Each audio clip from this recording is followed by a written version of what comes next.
Bismillahirrahmanirrahim. Assalamualaikum warahmatullahi wabarakatuh.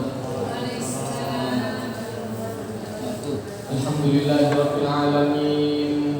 Wa bihi nasta'inu ala umuri dunya waddin. Wassalatu wassalamu ala asyrafil anbiya'i wal mursalin Sayyidina Muhammadin wa ala alihi wa sahbihi wa man tabi'ahum bi ihsanin ila yaumiddin. Subhanaka la ilma lana illa ma 'allamtana innaka antal alimul hakim. Amma ba'du, fa inna asdaqal hadithi kitabullah wa khairal hadi hadi Muhammadin sallallahu alaihi wasallam. Di dalam tuntunan hadis dari kitab Sahih Bukhari Muslim, kita masuk pada bab yang selanjutnya dalam bab cabang-cabang iman. Pada hadis yang sebelumnya, pada bab yang sebelumnya dari Anas bin Malik radhiyallahu anna Nabi sallallahu alaihi wasallam Abu Mu'adz bin Jabal. Jadi hadis ini menceritakan ketika Mu'adz bin Jabal naik di atas kendaraan bersama Rasul sallallahu alaihi wasallam. Tiba-tiba Rasul sallallahu alaihi wasallam memanggil, qala ya Mu'adz. Dipanggil oleh Rasul sallallahu alaihi wasallam, wahai Mu'adz, sampai 3 kali. Dijawab oleh Mu'adz bin Jabal, labbaika ya Rasulullah wa sa'daik. Iya ya Rasulullah, saya sambut panggilan Anda dan saya siap ya Rasulullah. Sampai 3 kali diucapkan oleh Mu'adz bin Jabal. Dan akhir Rasul sallallahu alaihi wasallam kemudian mengucapkan, tidak ada orang yang bersyahadat, ma min 'abdin yashhadu an la ilaha illallah wa anna Muhammadan 'abduhu wa rasuluhu illa harramahu Allahu 'alan nar.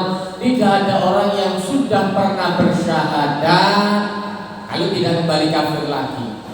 Sudah pernah bersyahadat kemudian dia tidak kecuali akan diharamkan oleh Allah Ta'ala neraka. Setiap orang yang bersyahadat, artinya setiap orang yang bersyahadat selama dia tidak mengingkari syahadatnya, artinya tidak kembali ke kafir lagi, ada jaminan masuk surga. Ada jaminan masuk surga. Allahumma ja'alna, mudah-mudahan kita termasuk. Nah, maka ketika Mu'adz bin Jabal mendengarkan berita itu, maka Mu'adz bin Jabal bertanya, ya Rasulullah, afala ukhbiru bihan nas fayatabashshiru. Maka mereka, bolehkah saya kasih tahu kepada orang-orang ya Rasulullah, biar mereka senang? Kata Rasulullah, jangan dulu, kata Rasulullah. Nanti mereka kemudian menyepelekan untuk masalah atau isu seperti Islam, terus bayang, bahaya. Karena ini lagi-lagi saya jelaskan, ini hadis makkiyah, ya, ini hadis makkiyah, hadis di saat Rasulullah SAW masih ada di Mekah. Artinya kok belum masalah syariat masih belum konflik. Bahaya orang kalau belum apa-apa cuma syahadat saja terus kemudian sudah dianggap selesai, sudah dianggap gak pakai apa-apa lagi, selesai sudah. Berarti nggak perlu zakat, nggak perlu puasa dan lain sebagainya. Waktu kalau model seperti ini, maka syahadat itu menjadi kunci utama untuk masuk surga. Maka ketika Mu'adz bin Jabal akan meninggal dunia, fa akhbara biha Mu'adz inda mautihi ta'azzuman. Maka Mu'adz bin Jabal menyampaikan hadis ini takut dosa, takut dikira menyembunyikan hadis. Tetap disampaikan, sampai belakangnya disampaikan oleh Mu'adz bin Jabal. Takut mereka kemudian takut mereka kemudian sombong. Apa sembrono? Takut sembrono. Bab yang selanjutnya dengan bab cabang-cabang iman. Iman itu ada berbagai cabang. Sampai kemudian di dalam hadis yang pertama Rasul sallallahu alaihi wasallam menceritakan, Rasul sallallahu alaihi wasallam bersabda, Nabi Hurairah radhiyallahu anhu, Nabi sallallahu alaihi wasallam qala al-imanu bid'un wa sab'una syu'batan wal haya'u syu'batun minal iman. Nah, Rasul SAW itu menceritakan iman itu ada sekian banyak, sampai 70 jenis cabang, ada banyak cabangnya. Dan malu itu termasuk cabang dari iman. Ini saya buka pembukaannya karena nanti hadis belakangnya juga tentang malu. Ada bab tentang malu juga. Saya jelaskan dulu. Ada malu yang diperbolehkan, ada malu yang tidak diperbolehkan. Malu yang diperbolehkan ketika malu ini berurusan dengan hal-hal yang buruk, itu malu yang diperbolehkan. Justru sunnah malah wajib, bagus. Maka ketika Rasulullah SAW didatangi oleh seorang pemuda, ya Rasulullah, izinkan saya untuk berzina. Langsung ditanya, ini ya Allah, anak muda itu ada sahabat yang mengeluarkan pedangnya. Kamu bilang ada sahabat yang mengeluarkan pedangnya. Ya Rasulullah, boleh saya bunuh? Jangan, kata Rasulullah. Wajar, anak muda seperti itu wajar, menggebu-gebu. Ditanya sama Rasulullah, Anda mau zina sama siapa? Boleh. Diajak musyawarah, karena anak masih muda ini otomatis sangat mengedepankan cara berpikir. Nah, wanita harus mengerti cara berpikirnya orang laki pun harus mengerti cara berpikirnya orang perempuan. Orang laki itu banyak dengan alasan, mereka penuh dengan alasan, mereka butuh logika yang masuk. Dan tidak bisa sampean manggil suami saya Pak, manggil suami anda sampean itu Pak, tidak teko, tidak datang. Kasih tahu alasannya. Pak, anaknya jatuh, langsung berangkat. Pak, makannya ada di sana. Ya kira-kira ada sekeliling waktu antara 1 sampai 10 menit. Makannya ada di sana, ada di meja. Kasih tahu. Tapi kalau cuma manggil kok Pak, tidak datang. Yakin tidak datang. Saya ditinggal tidur, masih ditinggal kamar mandi. Banyak masih. Ini pentingnya. Orang laki itu penuh dengan logika. Jelas mementingkan logika. Dan orang perempuan itu mementingkan perasaan. Orang perempuan itu tidak butuh banyak alasan. Pokoknya apa yang mereka minta, mereka mau, mereka minta Anda turuti, itu saja. Cukup. Kan kayak gitu kan kira-kira. Gampangannya itu seperti itu. Nah, ketika datang kepada Rasulullah, anak masih muda laki, itu kemudian tanya kepada Rasulullah, bolehkah saya zina? Ditanya balik sama Rasulullah. Rasulullah itu tahu cara menghadapi orang-orang. Ditanya sama Rasulullah sama-sama. Ya ada ya Rasulullah sama orang. Jelas, mau sampai kucing, nggak mungkin. Kecuali kalau sekarang ngawur-ngawur kadang-kadang. Subhanallah. Maka ditanya sama Rasulullah SAW, terus bagaimana pendapat Anda seumpama ibumu diganggu sama orang, umpama ibumu dizinai sama orang, saya bunuh ya Rasulullah. Demi Allah saya bunuh. Ya sudah, semua orang sama seperti itu kata Rasulullah. Semua orang sama akan seperti itu. Terus kemudian ditanya pendapatnya sama Rasulullah kedua. Terus bagaimana kalau anak perempuan Anda yang diganggu sama orang, anak perempuan Anda yang dizinai sama orang? Kata pemuda ini, demi Allah saya bunuh. Anak muda masih, apa bela? Demi Allah saya bunuh. Kata Rasulullah sama, semua orang seperti itu. Semua bapak akan bertugas seperti itu. Mentalnya seperti itu. Kemudian ditanya sama Rasulullah SAW, kemudian yang ketiga, bagaimana kalau seumpama saudari perempuan Anda dizinai oleh orang? Demi Allah saya bunuh. Sama kata Rasulullah. Semua orang yang mempunyai saudara perempuan seperti itu, kepingin melindungi saudarinya. Maka ditanya sama Rasulullah SAW, terus Anda mau zina sama siapa? Kalau bukan ibunya orang, anaknya orang, saudarinya orang, saudarinya kambing, tidak mungkin. Mari mikir lagi. Kalau gitu nggak jadi ya Rasulullah, disuruh datang sini, dipegang dadanya oleh Rasulullah, didoakan sampai sudah pulang kepada Rasulullah. Tanpa Rasulullah SAW itu bukan orang yang langsung salah. Tepang ini batai. Ada. Bisa ngomong santai. Rasulullah itu bisa ngomong tenang. Makanya orang mendengarkan penjelasan Rasulullah itu enak. Semua dipakai logika sama Rasulullah, semua dipakai logika. Apapun yang dijelaskan oleh Rasulullah. Makanya kemudian Abu Jahal itu pernah ditanya. Abu Jahal ini kan dia itu paman Nabi Rasulullah. Dan ada pamannya lagi, pamannya Rasulullah yang satunya dari Bani Zuhra. Kalau ditarik dari garis ibunya, ini masih pamannya Rasulullah juga. Subhanallah. Datang kepada Abu Jahal, saya mau tanya, face to face sama Anda. Saya tidak mau ada yang dengar. Saya mau tanya sama Anda sendiri. Menurut Anda, betul tak Rasulullah. Kata Abu Jahal, silakan Anda kira Rasulullah itu bodoh? Tidak ada akal manusia biasa yang sampai ke Rasulullah seperti itu. Tahu? Saya yakin itu dari Tuhan. Saya yakin itu dari Tuhan. Cuma kalau saya disuruh tidak. Enggak ya Allah. Ini loh. Kalau sudah hasil itu menancap dalam diri, tidak ada yang betul, Pak. Tidak ada yang betul. Ketika ada orang dapat sepeda motor, sepeda motor itu aku. Tombol ini diisi sepeda motor. Tombol sepeda motor dan pagi-pagi. Sepeda motor dan pagi-pagi. Ini sih sepeda motor. Ini baru tempat. Ini baru tempat. Hasil itu tidak akan bisa hilang oleh apapun, oleh nasihatnya. Makanya hasil itu harus diperangi sendiri. Hasil itu harus diperangi sendiri. Tidak bisa kemudian menunggu orang lain itu hidayah, tidak bisa.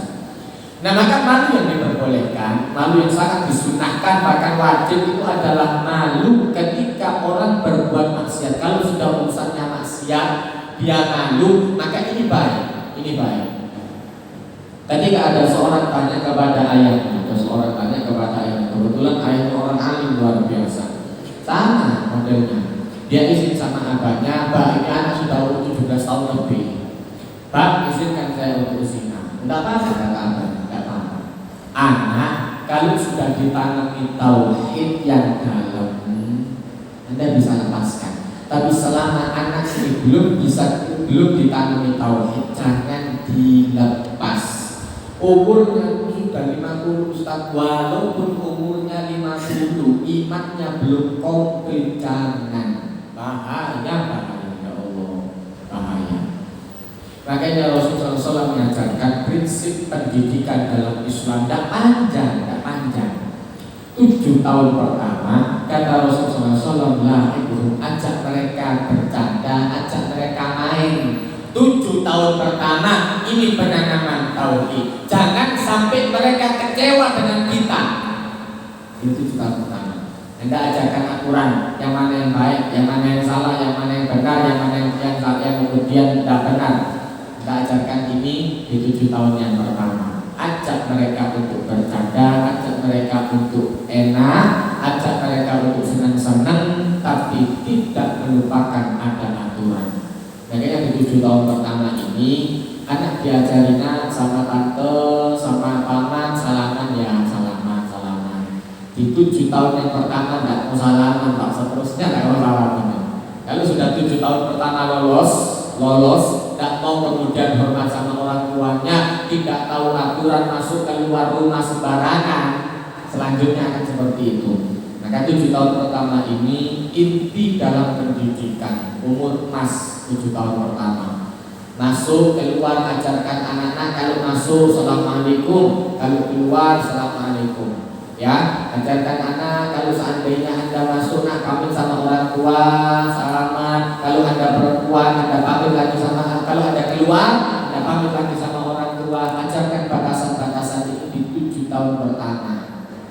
Anak tahu batasan masuk rumah, batasan keluar rumah, batasan kemudian kapan boleh nonton TV, kapan pegang HP. Ini di 7 tahun pertama. Setelah 7 tahun ini lolos, 7 tahun yang selanjutnya ajak mereka untuk berpikir. Mulai umur 7 tahun sampai 14 tahun, ajarkan mereka pendidikan yang baik. Ajarkan mereka pendidikan yang baik. Nah, di 7 tahun yang kedua ini sampai umur 14 tahun, kira-kira umur anak SD lah. Sampai lulus ya, sampai SMP.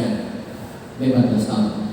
Nah, ini masa-masa mereka kemudian berpendidik. Masa mereka kemudian banyak menangkap. Usahakan Anda kontrol penuh apa yang mereka pelajari. Usahakan Anda kontrol penuh apa yang mereka pelajari. Dilihat pelajarannya apa saja. Jangan sampai mereka belajar dari orang yang salah, dari pelajaran yang ngawur. Pendidikan agama ditanamkan pada 7 tahun yang kedua ini. Sholat, zakat, ini semua masuk di 7 tahun yang kedua. Tadi 7 tahun yang pertama hanya aturan umum, masuk rumah, keluar rumah, ngajak bicara sama siapa, kalau sama kamu seperti apa, itu saja. Tapi di 7 tahun yang kedua Anda kontrol ilmu mereka. 7 tahun yang ketiga, umur 14 sampai 21 tahun, Anda ajak musyawarah. Ini yang menyebabkan anak lupa sama orang tua. 7 tahun yang ketiga. Makanya subhanallah, para ulama itu kalau ngajari komplit, subhanallah, anak itu lolos pacaran umur berapa kira-kira? SMP, SMA, sampai kuliah, ya kan? Ini lolos pacaran, ini sudah tidak ngurus orang tuanya, nah di umur-umur seperti ini, 7 tahun yang ketiga, umur 14 sampai 21 tahun, ajak anak musyawarah. Mereka akan sangat mendengarkan pendapat Anda, pasti. Tapi kalau Anda jadi orang tua yang diam-diam saja, tidak ngurus pendidikan anak, tidak ngurus mau kamu gaul sama siapa, mau pacaran sama siapa, mereka akan lebih nyaman curhat sama temannya daripada sama orang tuanya. Begitu 3 tahun ini, 3 tahapan ini selesai, Anda lepaskan anak Anda umur 21 tahun lebih, insya Allah aman. Dia tahu dia mau musyawarah sama siapa, dia tahu ketika ada masalah kembali sama siapa. Dan tidak harus simpan dendam, harus simpan dendam. Ketika 7 tahun ini, sampai di 7 tahun yang ketiga, anak tahu musyawarah sama orang tuanya, bah saya senang sama anak ini, kena dulu tunggu sampai sekolah selesai, terus ajak musyawarah. Jangan cuma dicegah sampai sana, orang kadang berhenti di sana. Tunggu sampai sekolah selesai, terus tidak nanya pelajarannya seperti apa. Pikiran anak itu kalau tidak dialihkan, mereka akan fokus pada apa yang mereka pikirkan di awal. Tadi kalau dari awal dia mikir pacarnya, terus curhat sama orang tuanya, berhenti akhir di pacarnya, nanti dibunuh. Mereka sulit untuk memikirkan pelajaran. Tapi begitu Anda ajak musyawarah pelajarannya tadi apa, matematikanya tadi dapat nilai berapa, bahasa Indonesianya gampang atau susah, IPS-nya terus bagaimana, geografinya, sosiologi, Anda tanya masalah-masalah seperti itu, pikiran mereka pindah. Yang tadinya mikir pacarnya, karena sekarang yang dihadapi orang tuanya dan tanya tentang pelajaran, pindah ke pelajaran. Ini awal bibit anak itu dicintai oleh orang tuanya itu ada di sana. Subhanallah. Ketika umur sampai 21 tahun ini beres, lepaskan selanjutnya, mereka akan tahu cara untuk melangkah dengan baik dan benar. Nah maka anak orang alim ini tadi sudah diajak lolos, 3 itu sudah lolos. Ketika dia kemudian tanya kepada orang tuanya, makanya sekitar umur 17, saya bilang sekitar umur 17 tahun, dia musyawarah sama orang tuanya, biasa musyawarah sama orang tuanya. Dia tanya sama orang tuanya, bah boleh saya zina? Ditanya, boleh kata ayahnya, boleh. Tapi satu, cari tempat yang tidak dilihat oleh Allah Ta'ala. Pendidikan ini ada di 7 tahun yang kedua. Jangan anak bosan, tiap tempat Anda berada, Anda duduk, selalu ada Allah Ta'ala yang mengetahui segala yang Anda lakukan. Kata anaknya, ya sudah saya dicoba sama anak sampai keluar rumah berhari-hari tak pulang, sampai masuk ke hutan, sampai masuk ke gua, lama-lama dia balik. Bilang sama ayahnya, tidak ada tempat yang tidak Allah Ta'ala ketahui, tidak ada tempat yang tidak ada Allah Ta'alanya. Tidak ada tempat melainkan Allah Ta'ala tahu apa yang kita lakukan, Allah Ta'ala mencatat apa yang kita lakukan. Nah kata orang tuanya, kalau gitu jangan aneh-aneh. Kalau Anda sudah tahu seperti itu, jangan aneh-aneh. Apa? Begitu Anda 7 tahun ini selesai, 3 tahapan 7 tahun ini selesai, insya Allah anak itu bisa jalan dengan sendirinya. Tapi ketika 7 tahun ini ada salah satu yang bermasalah, nyangkut di salah satunya, kita fokus sama anak pertama, anak terakhir gak dilihat, anak terakhir yang sembarangan lagi. Hati-hati. Setiap anak itu dilihat dari sesuai dengan usianya masing-masing. Jangan menyamakan satu dengan yang lainnya. Pokok kalau kakaknya pintar, adiknya harus pintar, jangan disamakan. Sesuaikan akal Anda, sesuaikan cara bicara Anda dengan akal anak ini tadi. Jangan Anda terlalu memforsir, dipaksakan betul, tidak bisa. Beda-beda, anak itu beda-beda. Dan subhanallah, Islam itu mengajarkan segala sesuatu secara konkret. Maka ketika dia punya rasa malu terhadap Allah Ta'ala, dia tahu bahwa di setiap tempat itu ada Allah Ta'ala. Inilah hakikat iman. Salah satu cabang iman adalah malu wal haya, dan malu itu syu'batun minal iman, salah satu cabang dari iman. Masuknya iman dengan malu ketika berbuat dosa. Ada malu yang tidak baik, malu untuk berbuat kebaikan, sungkan. Biasa ngopi terus moro-moro sembahyang. Biasa ngopi terus moro-moro sembahyang. Ditanya sama teman-teman warkopnya, mau kemana? Duduk di sini saja. Duduk di sini saja. Terus alasannya sungkan. Oh sudah nunggu, ini salah. Ini salah. Ini malu yang salah. Malu ketika urusannya sama kebaikan jelas salah, dan malu yang urusannya dengan keburukan jelas betul. Insya Allah 100% api. Insya Allah 100% api. Tapi kalau urusannya sama hal yang baik, sungkan kan ambil sebelahku, masuk sembahyang kuliah atau nah ini rusak kayak gini, rusak kayak gini. Mentang-mentang sebelah ini ustaz, mentang-mentang sebelah ini kiai, ustaz cuma sembahyang 1 rakaat, masuk aku 2 rakaat, sungkan aku. Tapi salah teruskan, bagus kebaikan itu. Jangan sambil sungkan itu terhadap sesuatu yang baik. Makanya saya katakan jangan sampai malu itu terhadap sesuatu yang baik. Malu saya lebih banyak sholatnya, malu saya lebih banyak sedekahnya daripada teman saya. Justru bagus. Anda motivasi dia itu. Kemudian hadis yang selanjutnya, An Salim an Abi sami'an an Abi radhiyallahu an sami'an Nabi sallallahu alaihi wasallam rajulan ya'itu akhahu fil haya'i faqala al haya'u minal iman.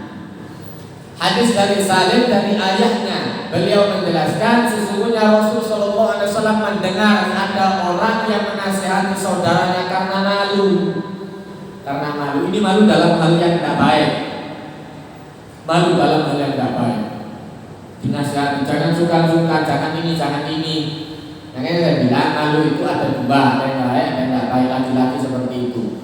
Ada kalanya orang malu untuk kerja, sungkan masuk kerjaan tukang sampah. Loh, laknanya.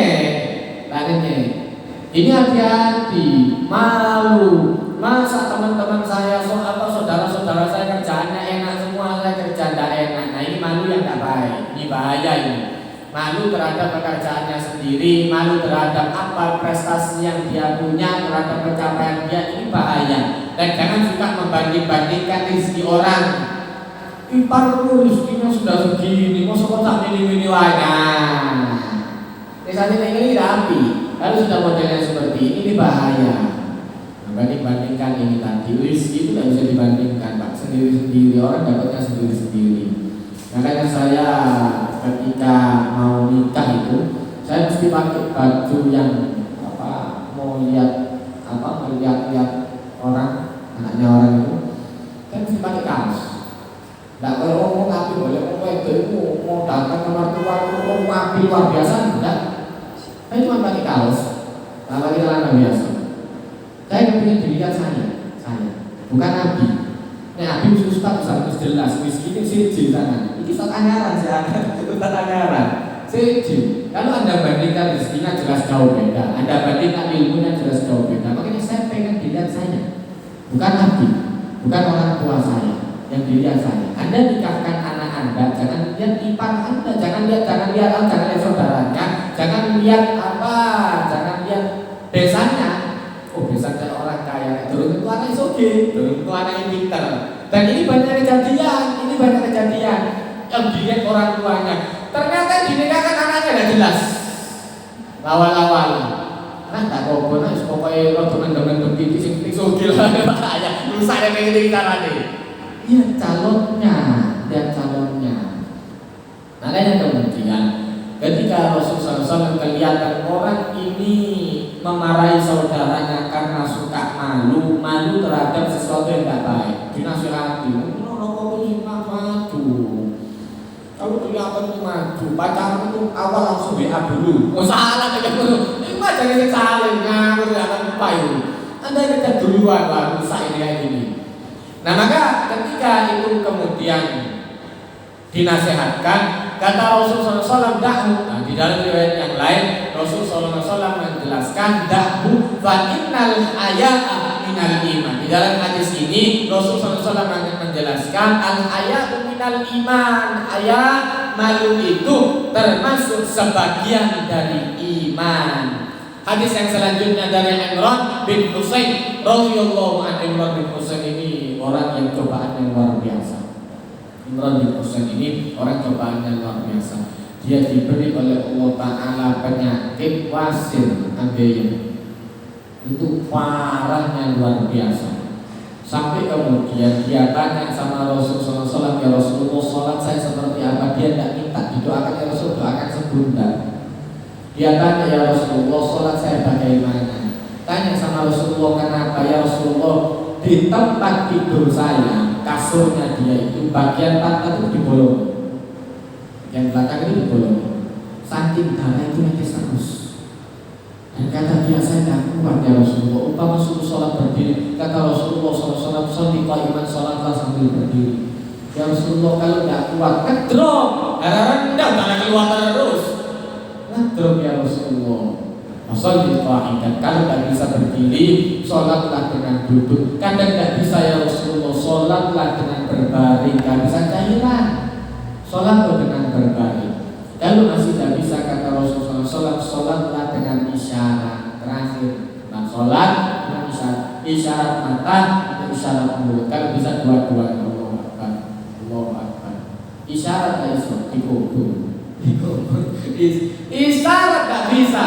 Ustaz, tidak bisa sholat. Kenapa tidak bisa sholat? Sudah tidak bisa melek. Bisa melek Ustaz. Mulutnya bergerak. Tidak mau ngajak Ustaz. Wah, kapan?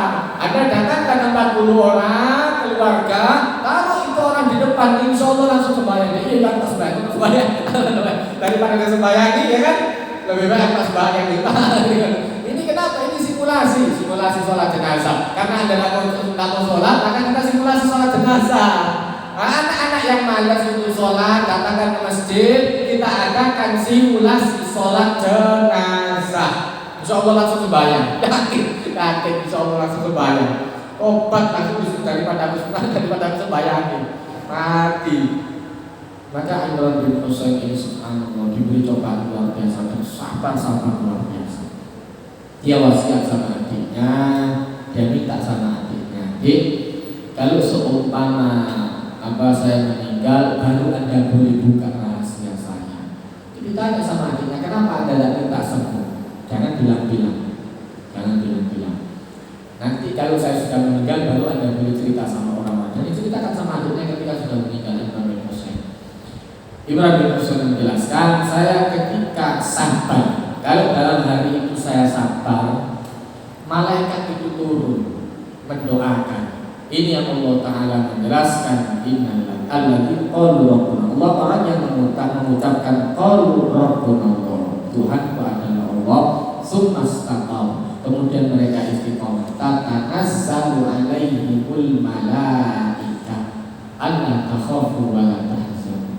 Turun malaikat itu mendoakan, memberikan kabar kepada orang ini, jangan Anda takut, jangan Anda sedih. Wa absyiru bil jannati allati kuntum tu'adun, dan terimalah kabar gembira, surga sudah disiapkan untuk Anda.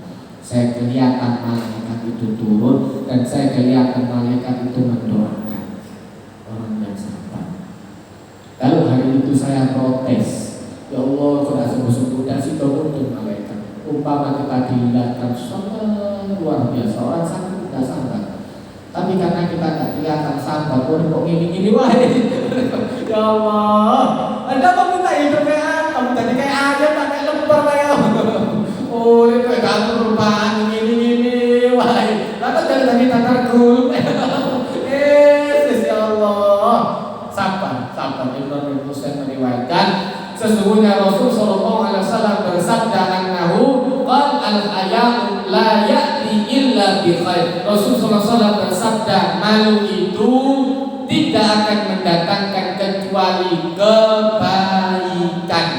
Ketika malunya kepada sesuatu yang tidak baik, pasti hati-hati. Sungkan, tapi pacaran sungkan, tapi kemudian mau berbuat dosa sungkan, mau melakukan kesalahan sungkan, malu. Ketika orang punya malu untuk berbuat tidak baik, maka pasti akan mendatangkan kebaikan.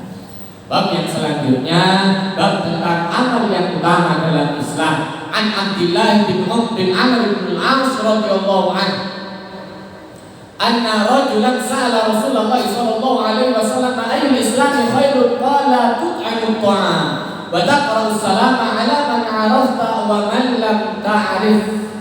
Hadis yang selanjutnya dari Abdullah bin Amr bin al-As radhiyallahu anhu menjelaskan, sesungguhnya ada seorang bertanya kepada Rasul sallallahu alaihi wasallam, ya Rasulullah, Islam apa yang paling baik? Islam apa yang baik ya Rasulullah? Maka dijawab banyak pertanyaan, Islam apa yang baik, Islam apa yang paling afdol, Islam apa, banyak model seperti itu. Dan setiap kelihatan orang Rasulullah jawabannya beda-beda, tergantung kapasitas masing-masing. Datang kepada Rasulullah SAW, ya Rasulullah, nasihati saya ya Rasulullah. Satu kata Rasulullah panjang-panjang, la taghdab, jangan marah. Iya, zidni ya Rasulullah, tambah ya Rasulullah. Lagi, jangan marah. Nggih, nggih sing keloro kok ngeteri. Nggih, ora kata-kata ngono. Ustaz minta nasihat, ngamuan. Iya, ya Ustaz. Terus kemana Ustaz? Ngamuan mana? Iya. Iya sing keloro iki rada mangkel biasa. Iya sing keloro rada mangkel. Zidni ya Rasulullah, tambahkan kepada saya ya Rasulullah. La taghdab, jangan marah. Saya jamin Anda masuk surga. La taghdab walakal jannah, jangan marah, tak jamin mlebu surga. Ikut dong. Soalnya kok sembahyang miskinah, poso di miskinah, cuma kamu begitu poso suruh protek iki, woi kebal-balan ngene. Langsung bantu arah di Senin gitu ya Allah.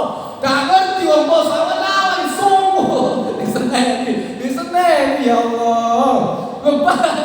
Rasulullah tahu orang ini ibadahnya sudah baik, dan tidak perlu dinasihati suruh sholat, tak perlu. Cuma disuruh jangan marah, Tahu Rasulullah sampai di mana kapasitas sahabatnya itu, tahu Rasulullah. Datang kepada Rasulullah SAW, orang ini tanya kepada Rasulullah, ya Rasulullah, apa yang baik dalam Islam? Maka dijawab oleh Rasulullah SAW, tidak dijelaskan rukun Islam enggak.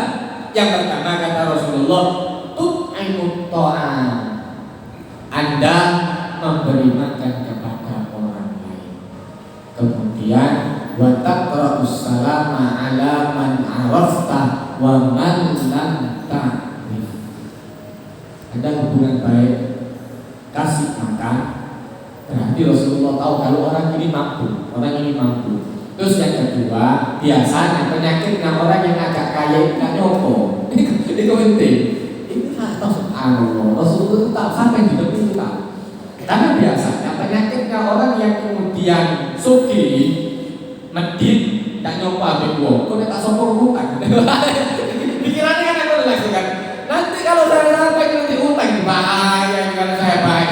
Makanya kalau sudah ada orang yang ini data ini tinggal di parang tambah Melayu, ayo cepetan. Nanti ngomong sama drivernya, karena sampai deket sama orang ini bahaya, bagaimana? Segini turun balik, diambil taman, wasoroi, padahal punya utang. Husnudonnya didulukan. Maka Rasulullah SAW menasihati yang pertama, tut'imut ta'am, Anda peduli sama orang lain, Anda kasih makan dia. Kemudian wa taqra'us salam, dan ucapkan salam 'ala man 'arafta, kepada orang yang sudah Anda kenal. Wajar, harus kenal, salam wajar. Yang kedua, wa man lam ta'rif, dan yang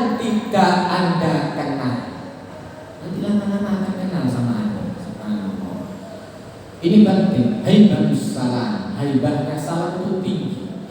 Anda ketemu sama orang assalamualaikum, kemudian ketemu mana assalamualaikum, sesuatu kita sopo berketemunya salam. Anda meninggalkan nama baik untuk mereka. Bagi seumpama Anda butuh sesuatu, Anda butuh kemudian bantuan, banyak yang membantu. Karena Anda terkenal dengan apa? Salam, terkenal dengan kebaikan. Allah, ada zamannya kakek saya, ada orang karena wis kaji, di depan rumahnya dia itu ada anak-anak muda biasa nongkrong tidak tepat lah, biasa gosip-gosip segala macam. Karena dia kaji, makan di keluci, kadang-kadang waktu makan di keluci, biasalah, warna langsung duduk, anak-anak itu suka duduk, langsung nikah kan. Kau sini lo mau, oh dah lepas di sini, mari kan lo dari telur dah, sudah dimarahi. Nanti keluar lagi, balik keluar mana? Usil, karena yang ada itu, subhanallah. Tanya sama kakek saya, terus siapa Ustaz? Kan, Anda kasih salam. Pulang, ketemu sama anak-anak itu lagi. Assalamualaikum. Waalaikumsalam. Siji dah orang menguji. Satu dah orang menguji.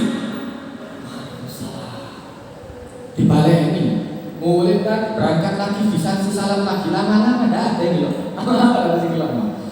Kadang-kadang orang karena tidak kenal, mungkin agak sentimen sedikit, mungkin agak apa, biasa model seperti itu. Model seperti itu biasa. Kasih salam, Anda akan dihormati oleh orang lain.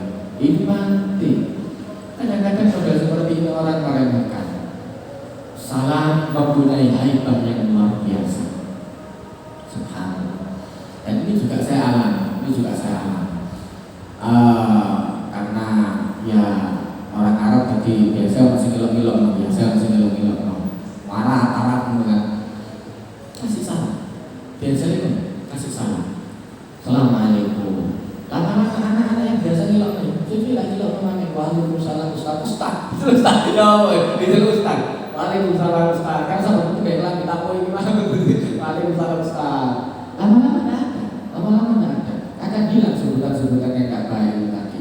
Nah maka inilah hibatus salam. Rasulullah SAW mengajarkan taqarrus salam ala man arafta wa man lam ta'rif. Karena penyakitnya orang kaya ini di antara dua itu tadi, medit dan suka tidak menyapa kepada orang yang Rasulullah tahu. Tak diajar sembahyang, Rasulullah kan sembahyang itu sudah kenal kan? Sembahyang itu sudah kenal. Terus kayak lupa yang sunnah. Cuma tadi sembahyang langsung nyingkir, di salah itu diutangi.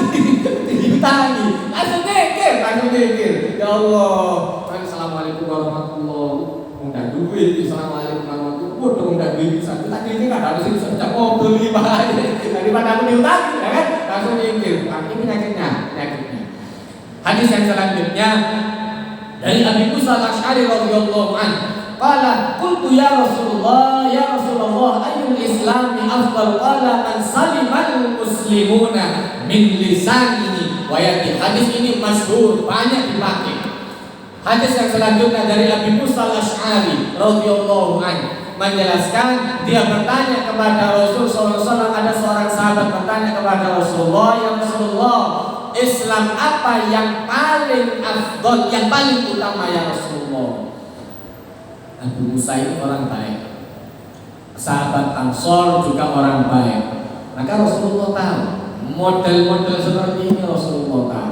Dan Rasulullah tahu nanti dia akan diutus untuk menyampaikan dakwah kepada orang lain. Maka kalau orang yang akan menyampaikan dakwah kepada orang lain, mulutnya harus baik, perilakunya harus baik. Keberutut sedikit, kadang-kadang tergelincir sedikit, wajar. Bukan malaikat, ustaz, kiai, takmir masjid itu malaikat. Jadi kalau ada salah, maafkan, wajar. Subhanallah. Maka diajarkan oleh Rasulullah SAW, Islam yang paling afdal, yang paling utama, man salimal muslimuna min lisani wa yadi. Gini saja kata Rasulullah, patokannya saudara muslim Anda. Kalau saudara muslim Anda merasa aman dari gangguan lidah dan tangan Anda, berarti Anda baik Islam. Tapi kalau orang lain merasa tidak baik dan merasa terganggu dengan Anda, berarti Anda belum jadi muslim yang baik. Itu saja. Kadang patokan terhadap diri sendiri, kadang patokan terhadap orang lain. Karena kita tidak bisa mengandalkan diri sendiri, kita menilai dari diri kita dengan diri kita sendiri. Dan 100% betul. Ada kalanya ada salahnya. Cuma gini saja kata Rasulullah. Anda lihat teman Anda lihat orang lain sekitar Anda, mereka merasa terganggu tidak dengan Anda. Kalau tidak dengan tangannya, dengan lidahnya. Kadang orang tidak bagi ngerasani, Pak, tidak bagi ngerasani. Ibu-ibunya kadang tidak sendiri ngerasani. Cuma kayaknya sampai digeser oma sebelah. Jadi oma dia bersih oma dia. Sampai di tengah seret. Ini ganggu tak dengan mulut, ini ganggu dengan tangan. Sampahnya tetangga sampai dia kosong. Perlu ya Allah. Allah karim. Kadang sampai dibela dan ini ada. Kadang ada rumah itu tidak ada tempat sampahnya. Jadi nek buat sampai tonggoi, ya Allah. Titip pot di tempat tetangganya. Ada apa? Rumah Anda tidak cukup, usah dipot lagi. Tidak cukup potnya, Pak. Tempat saya sudah penuh. Alah betul tuku mana? Tanduran di rumah, itu berbegu, kau soroi. Tadi pada tanduran ya Allah. Tidak kadang-kadang. Nah, ada kalanya orang itu mengganggu dengan perilakunya, ada kalanya orang mengganggu dengan lisannya. Maka Allah Ta'ala mengancam, wai, cilaka kata Allah Ta'ala bagi siapa? Likulli humazatin lumazah. Bagi orang yang mengganggu orang lain dengan lidah atau dengan perilakunya atau dengan perbuatannya. Bahaya. Jadi kalau orang sudah merasa terganggu dengan perilakunya, kecuali kalau orang yang tidak baik. Karena setiap kita pasti punya musuh. Setiap orang yang baik pasti ada yang tidak cocok sama dia. Wajar. Rasul pun tidak kemudian penilaian dari orang lain tidak 100% benar. Penilaian dari diri kita sendiri juga tidak 100% betul. Ya. Maka kita butuh penilaian dari diri kita butuh penilaian dari orang-orang baik di sekitar kita.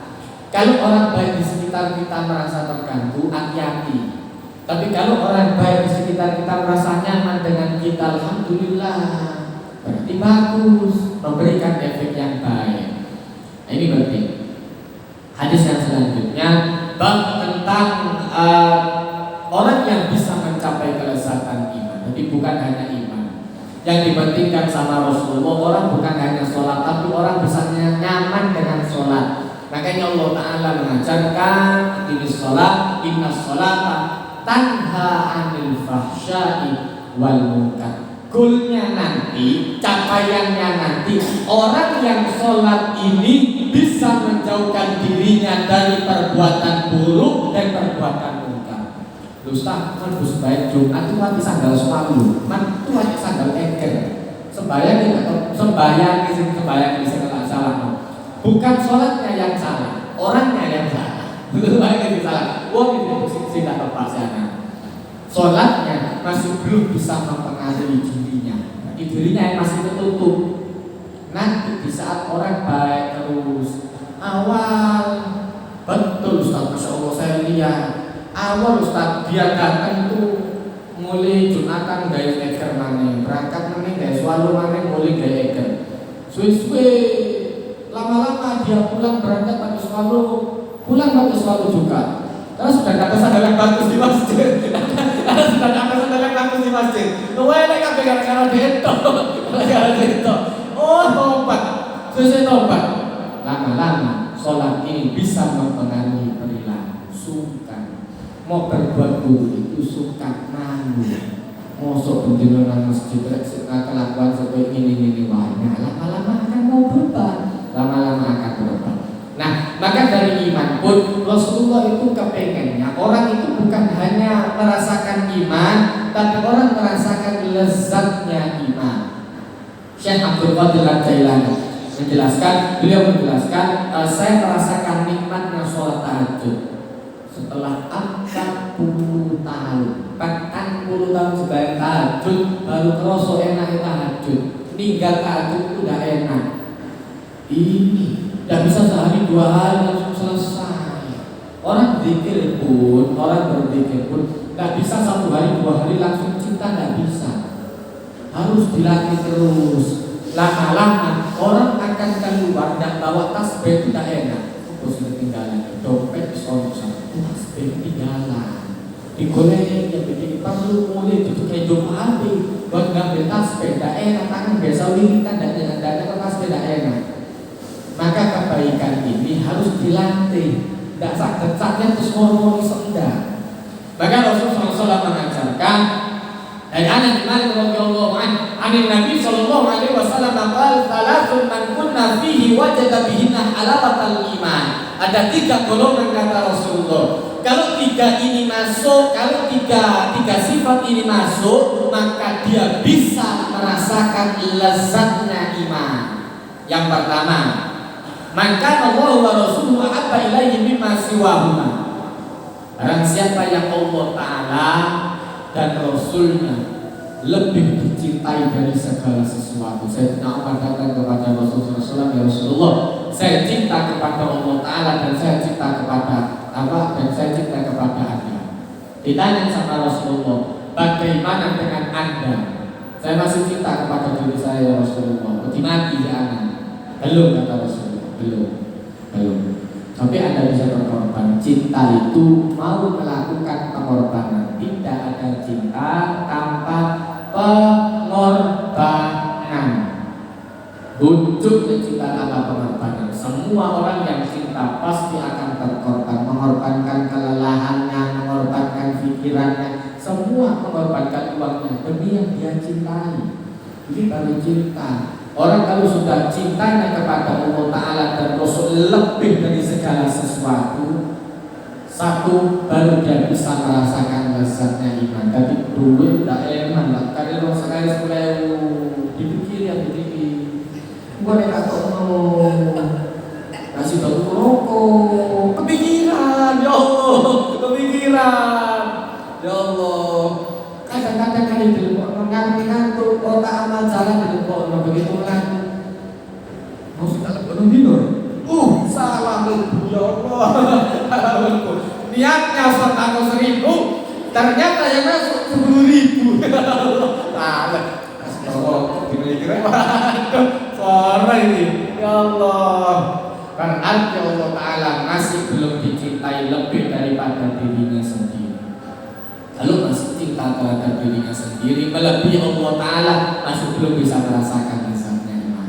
Kemudian yang kedua kata Rasulullah SAW, wa ayyuhibbal mar'a la yuhibbuhu illa lillah. Dan ketika dia cinta terhadap orang lain, cintanya bukan hanya karena hawa nafsu, cintanya bukan karena uang, cintanya bukan karena tampan, tapi cintanya karena Allah Ta'ala. Dia mampu bertahan dengan keluarganya karena Allah Ta'ala. Allah Ta'ala yang nyuruh saya sabar, maka saya nurut sama Allah Ta'ala. Kita tidak ada pentingnya sama orang lain, karena urusannya orang lain.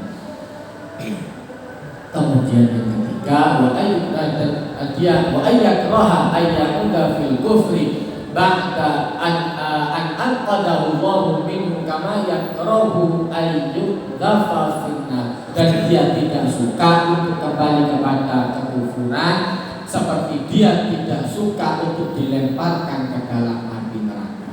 Masuk kan? Di pilihan yang kedua ini sebetulnya ada cerita. Ketika Imam Ahmad bin Hanbal,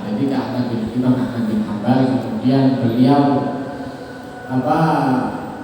ditanya oleh seseorang, cinta terhadap sesuatu, terus bagaimana cinta itu tadi, wujudnya cinta itu tadi. Maka beliau menjelaskan, mudah saja, wujudnya orang cinta itu jelas satu dengan pengorbanan, dua, ketika dia cinta, kalau memang urusannya sama Allah Ta'ala, dia tidak takut kehilangan, dan dia tidak akan berkurang cintanya ketika dia dikecewakan. Kita tapi ketika dikecewakan kita berkurang cintanya. Begitu kemudian sekali dikecewakan, Imam Ahmad bin Hanbal itu kemudian mencontohkan. Dia pernah dipanggil oleh orang tetangganya dia, anak muda, ngokong. Dipanggil, ya Imam, saya mau minta nasihat. Oh iya, karena ngokong mau minta nasihat, senang Imam Ahmad datangnya, senyum, senang. Ya Imam, saya sudah tidak butuh sama Anda. Itu karena mau balik. Coba aku atau pilih sekitar dulu. Ini penghinaan terhadap ulama. Wah, tuh, ini cara deh. Ini penghinaan ini. Senyum Imam Ahmad, sesuatu luar biasa. Ya Imam, saya tidak butuh sama Anda. Ya sudah, saya kembali. Pulang. Sampai di rumah, ditotok lagi. Ya Imam, sekarang saya butuh nasihat. Datang ke rumah saya. Ya sudah, datang. Senyum Imam Ahmad. Sampai di pintu rumah, kata dia, ya Imam, saya sudah tidak butuh sama Anda. Saya sudah dapat inspirasi. Ya sudah, kalau gitu pulang. Tak lama lagi, lebih lagi. Ya Imam, saya butuh nasihat sampai 3 kali. Akhirnya ditanya sama orang ini tadi, terus bagaimana? Anda kok bisa sesabar itu? Kata Imam Ahmad bin Hanbal, saya cinta kepada Allah Ta'ala. Butuhnya bahwa Allah Ta'ala berjanji. Jadi tidak perlu saya nakal sama dia. Saya datang disuruh sama Allah Ta'ala, saya pulang disuruh sama Allah Ta'ala. Aman. Mudah-mudahan untuk merasakan kerja. Mudah-mudahan bermanfaat. Barakallahu lakum fil Qur'anil azim wa nafa'ani wa iyyakum bima fihi minal ayati wa dzikril hakim wa taqabbala minni wa minkum tilawatahu innahu huwal ghafurur rahim wa rahmana bil Qur'an wa ja'al lana imanan wa nuran wa hudan wa rahmah. Allahumma dzakirna mimma ma nasina wa 'allimna mimma jahilna warzuqna tilawatahu ana laili wa atrafan nahar waj'al lana hujjatan ya rabbal alamin. Rabbana atina fid dunya hasanah wa fil akhirati hasanah wa qina adzabannar wa adkhilna jannata ma'al abrar ya aziz ya ghaffar ya rabbal alamin. Wassallallahu ala sayyidina Muhammadin wa ala alihi wa sahbihi wasallam walhamdulillahi rabbil alamin. Wassalamu alaikum warahmatullahi wabarakatuh.